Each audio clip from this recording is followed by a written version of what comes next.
A mí nadie me avisó que esa celda estaba cerrada.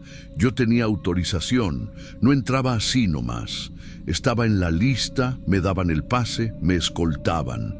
Tenía todo bajo control, al menos eso pensaba. Ese día, cuando dijeron celda 46, no me sonó raro. Firmé como siempre, pasé por los controles, me acompañó el mismo guardia de siempre. Él no dijo nada, solo eso. Tú entra, él ya te está esperando. No me pareció raro que me pidieran entrar sola. A veces ellos prefieren así. Privacidad, menos tensión, lo que sea. Pero cuando pasé la reja me di cuenta de algo muy raro. Esa celda no tenía cama, no tenía nada. Solo estaba ahí, vacía. Paredes grises, piso frío, sin lámpara, sin cobija, sin cubeta, sin el típico olor a encierro, solo vacío, y una humedad que no se sentía en los pasillos. Una humedad fea, como si algo hubiera estado mojado mucho tiempo ahí adentro. Me volteé para decirle al guardia que se había equivocado, pero ya se había ido. Y entonces escuché algo, una voz. No fue grito, no fue susurro, fue como si alguien me hablara desde adentro del cuarto, pero no había nadie. Dijo algo como, cierra la puerta, y no era tono de amenaza, era como si ya supiera que yo iba a entrar. Yo me quedé quieta, miraba el rincón de la izquierda, el más oscuro, no había sombras, no había movimiento, pero la voz venía de ahí, otra vez, más bajito, ya estoy listo. Y ahí fue cuando me empecé a poner mal, porque si no había nadie, ¿quién estaba hablando? Me acerqué al rincón, era puro muro pelado, ni grietas tenía. Me dio un frío en el pecho, como si el aire hubiera cambiado. Me fui para atrás sin darle la espalda. Cerré la puerta sin pensar. Quería estar segura de que eso no era una broma de mal gusto. Me pegué a la reja para mirar por la ranura. Nadie. El pasillo estaba solo. No había ni luz fuerte, solo ese reflejo débil que venía de las lámparas más lejos. Y en la celda, solo ese rincón que parecía más oscuro que los otros. Y ahí fue cuando sentí como si me soplaran en el oído. Una respiración cerca, húmeda. No escuché pasos, no hubo viento. Solo sentí como si algo me estuviera oliendo desde atrás. Me giré de golpe y no había nada. Pero ya no estaba sola, eso lo supe, no era imaginación, no fue paranoia. Algo más estaba ahí, no vi forma, no vi cuerpo, pero había presencia y me estaba observando. Volví a la reja, la empujé y no abría, ni giro ni nada. Le pegué con la palma, grité al pasillo, «Oiga, señor, abra». Nadie contestó. La voz volvió, ahora al centro de la celda. «No tengas miedo». Pero no era una voz tranquilizante. Era una voz que imitaba lo que alguien cree que suena tranquilizante. Como si nunca hubiera hablado con una persona y estuviera intentando parecer normal. Me agaché, buscando algún objeto, una piedra, algo. No había ni un tornillo suelto, ni marcas de que alguien hubiera dormido ahí. Nada. Ni grafitis, ni manchas, ni marcas en el piso, y de pronto un sonido metálico, como si cayera una cadena gruesa en el rincón de la pared. Fuerte, seco. Me tapé la boca para no gritar. El eco se quedó dando vueltas adentro del cuarto, pero no se fue. El sonido seguía, bajito, como si la cadena se arrastrara sola. Me arrinconé contra la puerta, con la espalda pegada al hierro. No sé cuánto tiempo estuve así. Me temblaban los pies, pero no podía sentarme. Sentía que, si me agachaba, algo ya se iba a acercar por detrás. Y ahí fue cuando escuché lo peor. «Tú sí me ves, ¿verdad?». Esa voz no venía de lejos, venía de al lado de mi cara. Grité. No me importó si me escuchaban o no. Grité como nunca. Grité como si me estuvieran tocando. Me rasgué las uñas en la puerta hasta que al fin alguien vino corriendo por el pasillo. Cuando el guardia llegó, la puerta se abrió fácil, como si nunca hubiera estado cerrada. Yo salí corriendo. No dije nada, ni una palabra. Me metí al baño de visitantes, cerré a llave y vomité todo. Cuando me calmé, Fui directo con el encargado. Le dije que algo andaba mal, que esa celda estaba vacía, que no había nadie, que me habían metido ahí como si supieran que eso iba a pasar. Él me vio como si estuviera exagerando. Me dijo, ¿cuál celda? Le dije, la 46. Y ahí se le borró la cara. Sacó un plano viejo del penal, me lo puso en la mesa y me mostró que la celda 46 no existía, al menos no en uso. Estaba sellada desde hacía más de 10 años. Hubo un incendio, un interno se quemó vivo ahí adentro. Nadie volvió a entrar, nadie volvió a abrir. Yo le exigí que revisara mi pase de entrada, que ahí debía estar anotada, pero no estaba. Mi hoja no estaba. La firma tampoco, como si nunca me hubieran asignado esa visita. Él me juró que no había autorizado nada, ni ese nombre, ni ese número, ni esa celda. Me preguntó si alguien me forzó, y yo no supe qué contestar, porque a mí nadie me forzó. Solo me dijeron, tú entra, él ya te está esperando. Después de eso, no volví a entrar al penal. Pero no fue tan fácil salirme como yo pensaba. A los 2 días me llamaron, me dijeron que había un problema con mi credencial de ingreso, que tenía que presentarme. Yo fui, pero no sola. Llevé a una amiga que también trabaja ahí, me esperó afuera. Cuando llegué a la oficina, el director me atendió serio, con una hoja en la mano. Me dijo que querían revisar una entrada irregular. Yo le dije que fue él mismo quien me mostró que esa celda estaba clausurada, que eso ya lo habíamos hablado. Y me dijo, sin mover la cara, yo no hablé contigo, no hemos tenido ninguna reunión. Ahí entendí que esto no era solo raro, era otra cosa. Le pregunté si no estaba en los registros. Me dijo que no, que mi entrada ese día no existía. Le pedí que revisara las cámaras. Se quedó en silencio, luego dijo, ya fueron revisadas.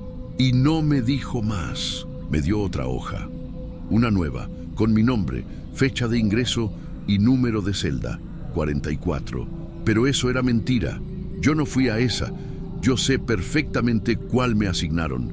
Lo dijeron 2 veces. Firmé, me escoltaron y entré donde me dijeron, 46.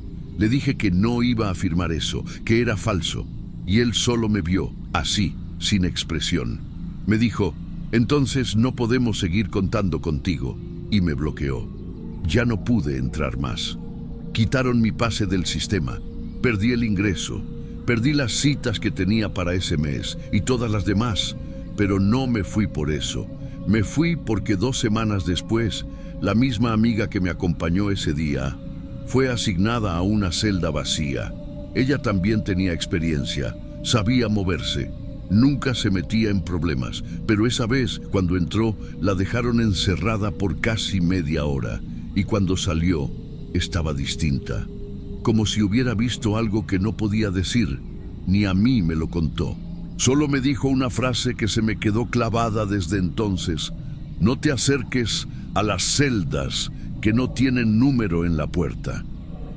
Desde entonces he escuchado rumores de otras que también fueron llamadas por error, de nombres de internos que no existen, de voces que imitan otras voces, de guardias que se contradicen entre ellos, de puertas que se cierran solas, de cadenas que nadie mueve. Y cada vez que alguien pregunta algo, la respuesta es siempre la misma. Aquí no pasó nada. No sé si todo el penal está maldito. No me importa si suena ridículo, pero lo que viví ahí adentro no fue un error. Alguien o algo estaba en esa celda. Y no era un interno, no era un vivo. Me llamó por mi nombre, me esperaba.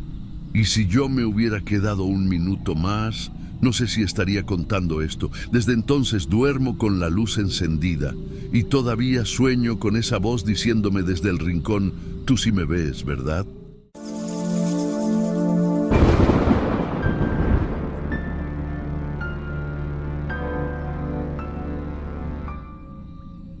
Me llamaban siempre a la misma hora, a las 9:30 en punto, 3 semanas seguidas, siempre para la misma celda. Era un tipo callado, de esos que te miran sin levantar la cabeza. Hablaba bajito y casi nunca decía lo que quería hacer. Me preguntaba cosas de la calle, de afuera. A veces se quedaba callado, como si solo quisiera que alguien estuviera ahí. Pero no era con él el problema. Desde el segundo día noté algo raro en la celda de al lado. No tenía cliente ahí, nunca, pero había una reja igual, con esa puertita en medio. Y de ahí me miraban. Pensé que era paranoia, la neta, porque cuando uno entra en esos lugares, la cabeza nunca está tranquila. A veces te hablan feo, a veces los guardias hacen bromas pesadas y otras, como en este caso, parece que te están esperando. Pero no hay nadie. La tercera vez, antes de entrar, miré directo hacia la celda de al lado. No dije nada, pero el guardia que estaba abriendo la puerta lo notó. No hay nadie ahí. Esas celdas están vacías desde hace años. Son del pabellón viejo. Ya no se usan. Asentí, pero no quise responder, porque si nadie estaba ahí, ¿quién era el que me miraba? No era una sombra, no era una figura, era solo eso, un par de ojos, unos ojos fijos, unos ojos que no se movían ni cuando yo volteaba, como si supieran que yo iba a mirar. Intenté no dar importancia. Me concentraba en el cliente, hacía mi trabajo, salía, pero al caminar por el pasillo de regreso, sin importar la hora, sin importar quién me acompañara, ese mismo punto siempre me hacía sentir vigilada. No dije nada, a nadie, porque ya sé cómo son. Se ríen, te dicen loca, te cambian el cliente y te dejan sin entrada. Pero me empezó a afectar. No comía bien, soñaba con rejas, con pasillos largos. Empecé a pensar que quizás no era algo raro, sino algo más cercano. La reja de esa celda tenía un rasguño en medio, como si alguien hubiera intentado abrirla, y ese detalle no estaba en las otras. Me quedaba viéndolo a veces, tratando de recordar si había algo en mi vida que me explicara por qué esa mirada me dolía tanto. La sexta vez que fui, no pude terminar. El cliente se dio cuenta de que yo estaba distraída y me preguntó si quería salir. Asenté. Ni siquiera cobré. Caminé rápido hasta la salida y ese día juré que no volvía más. Pero volví. Porque el día que no fui, soñé con esa mirada. No con el penal, no con la celda, solo con los ojos. Como si me preguntaran algo que yo no quería responder. Y ahí me quebré. Le conté a mi hermana. Le dije todo, que trabajaba en ese penal, que llevaba semanas viendo algo que no entendía, que cada vez que salía de ahí sentía culpa, pero no sabía de qué. Ella se quedó callada. No me preguntó nada más. Solo me dijo, ¿me puedes mostrar dónde es? Le mostré la foto que tomé una vez, medio escondida, desde el baño de visitas. En esa foto se veía el pasillo completo con las celdas del lado izquierdo, incluyendo la que me miraba. Mi hermana miró la foto por varios segundos. Luego bajó la mano y dijo, ese es el mismo pasillo donde estuvo papá. Esa reja era su celda. Él murió ahí adentro. Me quedé sin palabras, no supe qué decirle. Yo nunca le conté a papá en qué trabajaba, ni cuando estaba libre, ni cuando lo detuvieron, mucho menos cuando murió. Y ahora no podía dejar de pensar en que esos ojos, los que yo veía cada noche, no estaban molestos, ni violentos, solo estaban tristes, como si supieran quién era yo, y no quisieran que yo estuviera ahí. Esa noche no dormí. Me acosté con la sensación de haber visto algo que no debía, como si todo lo que yo había evitado por años hubiera estado ahí desde el principio, mirándome a través de esa reja. No sabía que papá había muerto ahí. Nadie me lo dijo. Solo me dijeron que había tenido un infarto en el encierro y que no lo iban a dejar salir. Fue mi hermana la que fue a reconocer el cuerpo. Yo no fui. No quise verlo. Y ahora pienso que él sí me vio, no una vez, varias. La semana siguiente dejé pasar la primera llamada. No contesté. La segunda también. pero a la tercera me ofrecieron más, el triple, para el mismo cliente, la misma celda. Acepté, no por el dinero, sino porque quería volver a mirar esa reja. Cuando entré, todo parecía igual. El pasillo callado, el mismo guardia en la esquina, las celdas oscuras, pero al pasar junto a la número 23, esa era la 23, sentí un escalofrío.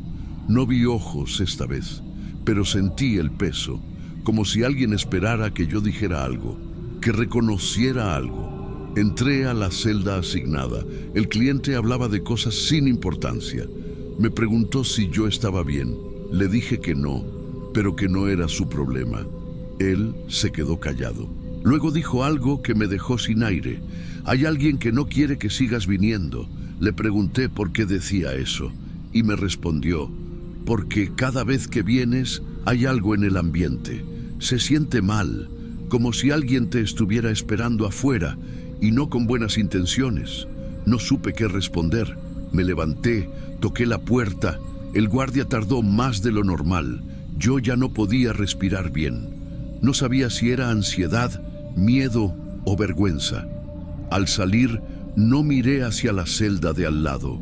No quise hacerlo, pero sentí que los pasos no eran solo míos. Sentí que alguien venía detrás de mí, que alguien me acompañaba. Cuando llegué al baño de visitas, cerré la puerta con seguro y me miré en el espejo. Me vi pálida, temblando. Y entonces lo entendí.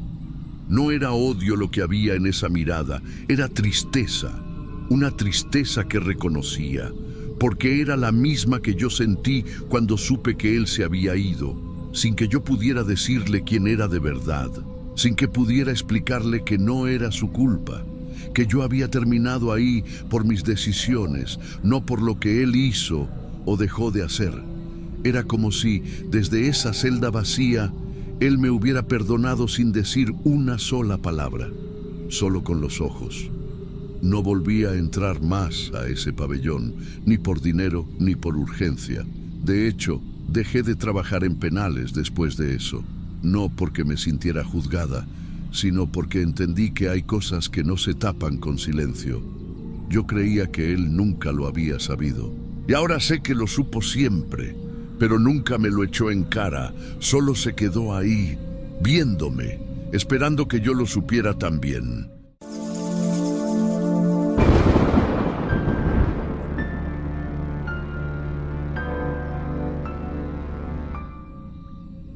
Yo no estaba en lista para ir ese día. No tenía clientes nuevos agendados ni solicitudes pendientes. Pero un compañero me dijo que preguntaron por mí en el módulo D, que si podía cubrir a otra chica que había fallado. No pregunté mucho, solo acepté. Siempre he tenido esa regla. Si el cliente es aprobado por la oficina y paga en regla, uno va, hace su parte y se va. Lo raro empezó antes de entrar. Ese penal tiene varios filtros y a mí ya me conocen, así que no fue problema pasar. Lo que sí me pareció raro es que justo ese día, cuando llegué al punto de espera para ser escoltada al pabellón, no había nadie más. Ni personal de limpieza, ni guardias haciendo rondas, ni siquiera las internas que a veces uno ve por los pasillos, ayudando con cosas de lavandería o cocina. Todo estaba callado, demasiado. Aún así, caminé como siempre. Llevaba mi ropa normal, mi identificación, todo en regla. Un custodio me guió en silencio. No era alguien conocido, pero eso tampoco me pareció tan raro, porque cambian de turno cada semana. Caminamos por un pasillo largo que yo nunca había cruzado. Lo noté enseguida. Era un ala diferente, más vieja, como menos cuidada. Las luces eran más bajas y había como un olor a humedad, pero eso no es novedad ahí dentro. Lo que sí me detuvo fue una mujer, una interna, con el uniforme naranja deslavado que usan las que trabajan limpiando. Salía de una celda abierta con un trapeador. No me miró directo, pero al pasar por mi lado me soltó algo bajito, sin dejar de fregar el piso. Hoy no entres, no debiste venir. Así. en voz muy bajita, sin mirarme, sin parar lo que estaba haciendo. Fue como si lo dijera para sí misma, pero lo dirigió a mí. Me congelé. El custodio no pareció oír. Siguió caminando sin mirar atrás. Yo me quedé parada, no por miedo, al menos no todavía, sino porque algo en esa voz me hizo sentir algo raro. No fue una advertencia como quien quiere asustar. Fue como si supiera algo. Me giré para verla otra vez, pero la mujer ya no estaba. La celda estaba cerrada. No había trapeador, nada. Pensé en regresarme. Te juro que sí lo pensé, pero también pensé, si me voy sin razón, me van a decir que no soy profesional, porque uno allá adentro tiene que mantener cierto prestigio. Si te haces la delicada, te sacan del sistema. Seguí caminando. Al llegar a la celda donde se suponía que estaba el interno, me dijeron que esperara en la banca de enfrente. Esperé. Pasaron 5, 10, 15 minutos. Toqué la reja, miré hacia adentro. La celda estaba abierta pero vacía, muy limpia, eso sí. Como si alguien hubiera estado ahí hasta hace poquito. Sábanas extendidas, sin polvo, una silla en el centro como colocada a propósito. Pero no había nadie. Me asomé más. Dije, hola, bajito, por si el interno estaba en el baño interno. Nada. Volví a tocar la reja, más fuerte. El custodio ya no estaba ahí. Me senté de nuevo, y ahí fue cuando empecé a sentir algo. No miedo todavía, pero sí esa cosa que uno siente cuando algo no cuadra, como si estuvieras en el lugar correcto, pero en el momento equivocado. El aire no se movía, pero yo tenía los brazos erizados. Y de nuevo, esa voz me vino a la cabeza. No debiste venir. Pasaron más minutos. Nadie apareció. Me levanté y caminé un poco de regreso. Nadie en el pasillo. Silencio absoluto. Decidí irme. Lo peor fue que en la salida nadie me preguntó nada. Ni me pidieron firmar. Ni me dieron explicación. Solo me dejaron salir como si nunca hubiera entrado. Esa noche dormí mal. Soñé con esa voz. Soñé que la interna me veía desde la celda, pero su cara era borrosa, o como si no tuviera cara. Y no sé por qué, pero sentí culpa, como si algo hubiera pasado y yo no cumplí, o como si lo que fuera a pasar aún estuviera por pasar. Yo intenté olvidar. Me dije que no pasó nada, que a lo mejor fue una broma, que tal vez sí había alguien en la celda, pero justo lo sacaron antes. No lo sé. El punto es que no volví en toda esa semana. Pero no era solo eso. Me pasaron cosas raras en esos días, pequeñas cosas. Soñaba con la voz de esa mujer. A veces sentía como si alguien me mirara cuando iba sola en el taxi, o estaba en mi casa y me venía esa misma frase, exacta, como si alguien la dijera bajito justo detrás de mí. Hoy no entres, no debiste venir. No me atreví a contarle a nadie, porque sé que se van a reír o pensar que estoy exagerando. Pero no fue una sensación cualquiera. Fue como si algo me hubiera rozado, algo que no estaba supuesto a tocarme. Como si me hubieran jalado un poquito hacia un lugar donde no debía estar. Una semana después, regresé al penal. Fui a otra ala, por otro cliente, todo normal. Ya me sentía más tranquila. Pero tenía esa duda, clavada. Esa mujer, esa interna, tenía que saber quién era.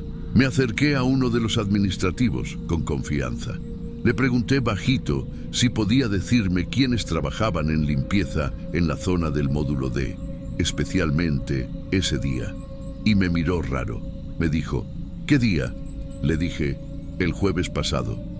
Volvió a mirarme, más serio. Y me respondió que no había servicio de limpieza ese día en ese pasillo, que la empresa de mantenimiento hizo ajustes y que todo estaba suspendido esa semana por protocolo de seguridad. Yo insistí, le describí a la mujer. Uniforme naranja deslavado, delgada, pelo recogido. Le dije exactamente dónde la vi. Me dijo que no había internas asignadas ahí, que ese pasillo había estado cerrado a todo personal auxiliar. Y luego me preguntó, ¿Estás segura de que viste a alguien ahí? Le dije que sí, pero ya no tan segura. Salí del penal con un nudo en la garganta. Y ese fue el último día que fui. Cancelé todo lo que tenía en ese lugar.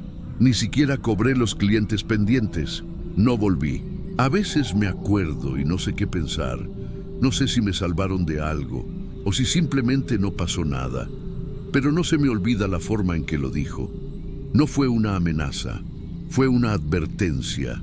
Como cuando alguien que ya sabe lo que hay quiere que tú no te metas. No supe quién era. Nadie más la vio. Nadie más la mencionó.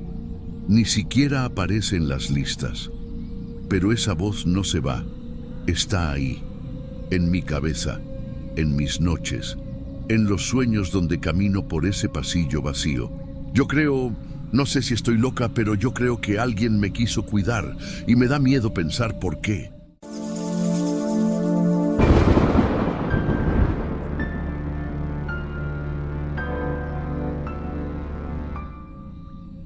Apenas lo vi, me dijo, ya volviste. Yo ni siquiera lo conocía. Era mi primer día. Me habían asignado a ese módulo solo como observadora, acompañando a otra chica que ya llevaba meses. Pero apenas entramos al pasillo, el interno se paró de golpe, se agarró de los barrotes con fuerza y soltó eso. Ya volviste.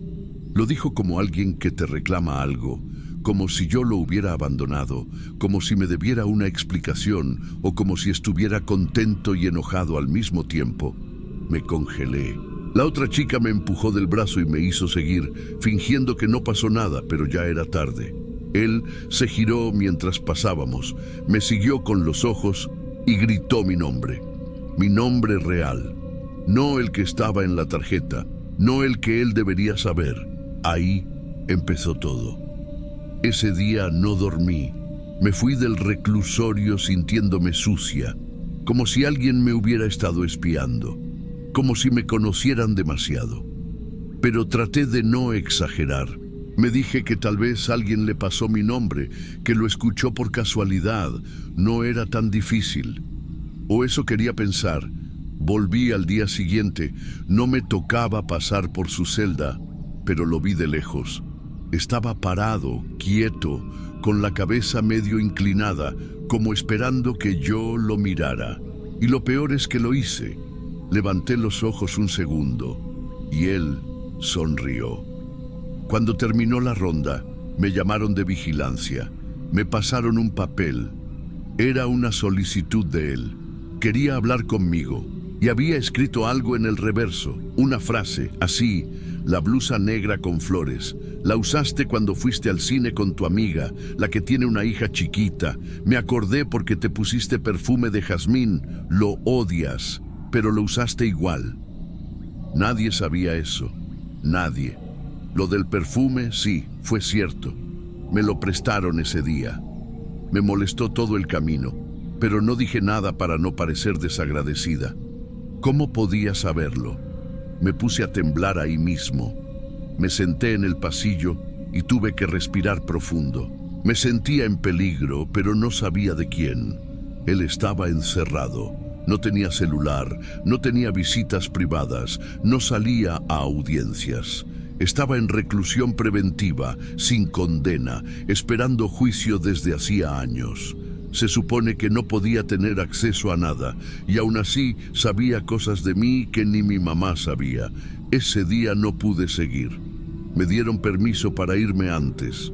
No dije nada, solo que me sentía mal. Pero antes de salir, pasé por control y pregunté si él había tenido alguna salida, alguna visita, algún contacto exterior. Me mostraron su hoja, intachable, ni una salida. Nada. Eso me dejó peor.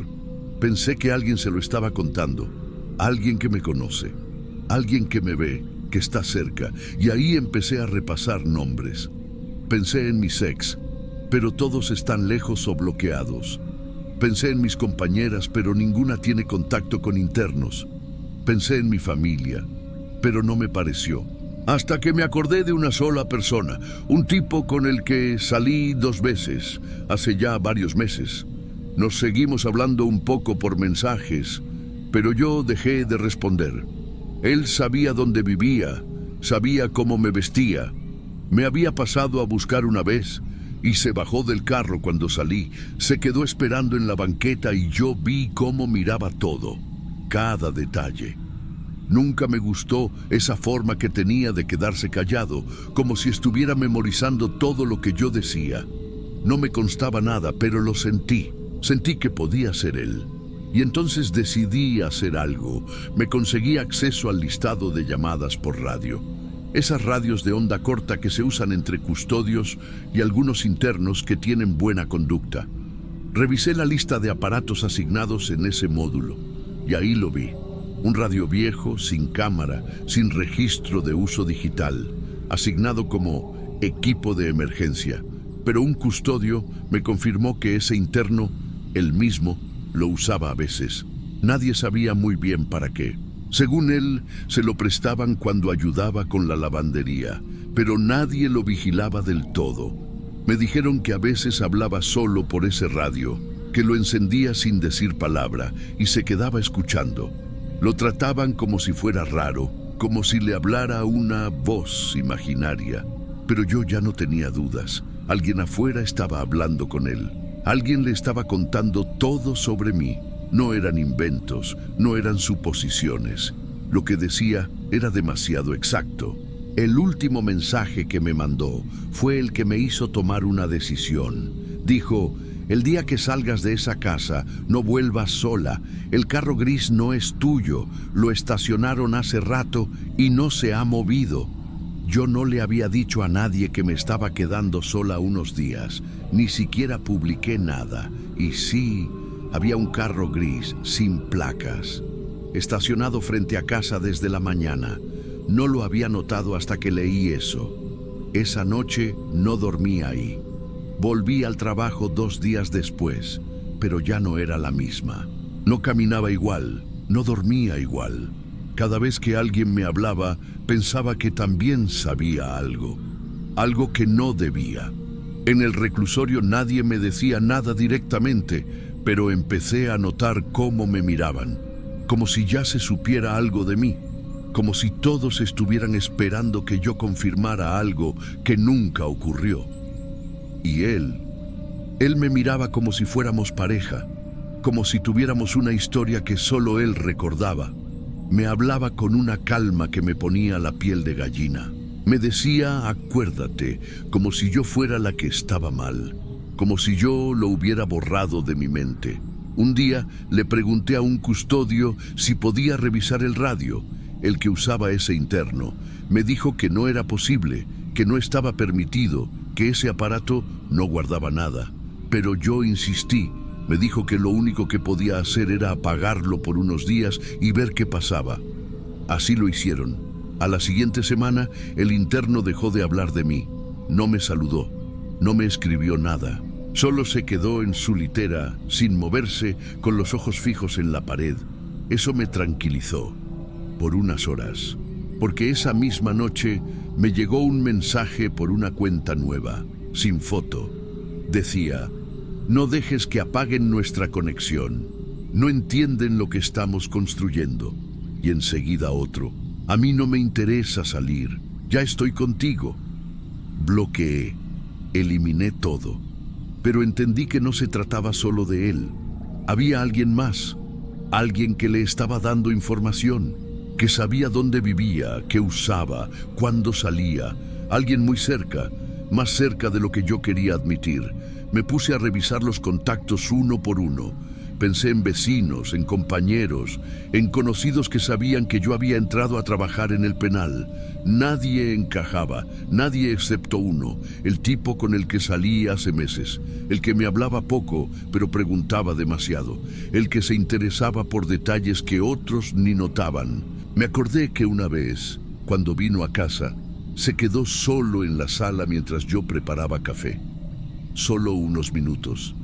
Pero ahí tenía acceso a mis llaves, a mi bolso, a todo.